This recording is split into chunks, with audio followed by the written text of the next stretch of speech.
Wartanam kali ini kita awali dari Nganjuk. Pemirsa, dalam kurun waktu setahun terakhir, BNN Kabupaten Nganjuk berhasil mengungkap kasus peredaran narkotika dengan menyita sabu seberat 33 gram dan mengamankan 2 orang tersangka. Selain itu, BNN juga melakukan rawat jalan terhadap 20 pecandu narkoba yang tersebar di wilayah Kabupaten Nganjuk, Madiun, dan Ngawi.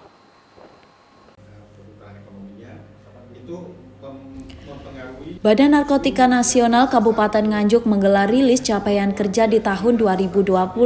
Dalam pemaparannya, BNN Nganjuk berhasil menyita sedikitnya 33,2 gram sabu dan mengamankan 2 orang tersangka selama periode ini. Kedua tersangka yang berhasil diamankan yakni Niko Dimas Irawan dan Agus Rianto, warga Kabupaten Magetan yang tertangkap saat melintas di Jalan Tol Saradan, Kabupaten Madiun. AKBP Bambang Sugiharto, Kepala BNN Kabupaten Nganjuk menjelaskan pengungkapan kasus sabu-sabu ini merupakan prestasi tertinggi yang berhasil diraih BNN Nganjuk di tingkat Jawa Timur. Meski demikian, pihaknya mengaku tingkat peredaran narkotika di Kabupaten Nganjuk masih rendah karena pemakai hanya dari kelas tertentu. Justru yang perlu diwaspadai adalah jenis psikotropika, yaitu pil double L yang dapat menyasar seluruh kalangan terutama para pelajar. Sementara dari sisi rehabilitasi, BNN Nganjuk telah melaksanakan kegiatan rawat jalan bagi 20 pecandu narkoba yang tersebar di wilayah Kabupaten Nganjuk, Madiun, dan Ngawi.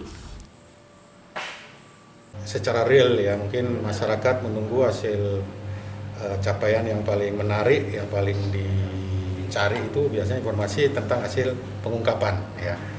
Kalau dari hasil pengungkapan untuk tahun 2020 ini termasuk yang paling tinggi ya, kami dapatkan barang bukti 33, mungkin untuk ukuran BNK seluruh Jawa Timur kami ada di posisi ranking ketiga ya, dengan jumlah yang untuk ukuran BNK itu cukup signifikan ya.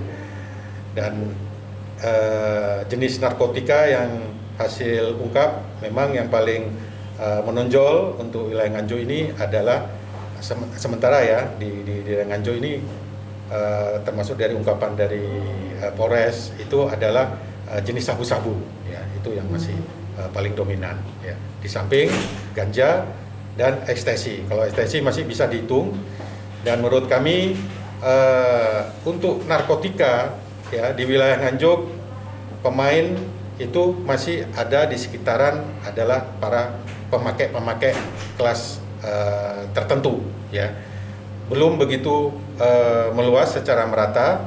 Justru yang perlu diwaspadai adalah jenis psikotropika adalah double L ya. Nah, ini bisa dibuktikan, bisa dicek di Polres yang sudah mencapai ratusan ribu. Ini yang perlu diwaspadai oleh orang tua ya. Lebih lanjut, sejumlah rencana strategis disiapkan untuk tahun mendatang, di antaranya program sidang kilat bagi pemakai yang terjerat. Selain itu, Bambang juga berharap kepada pemerintah daerah bisa memfasilitasi tempat sarana prasarana bagi anak usia dini untuk mengenalkan ancaman narkoba dalam bentuk konkret. Dari Nganjuk, Andri Purwanto, KSTV.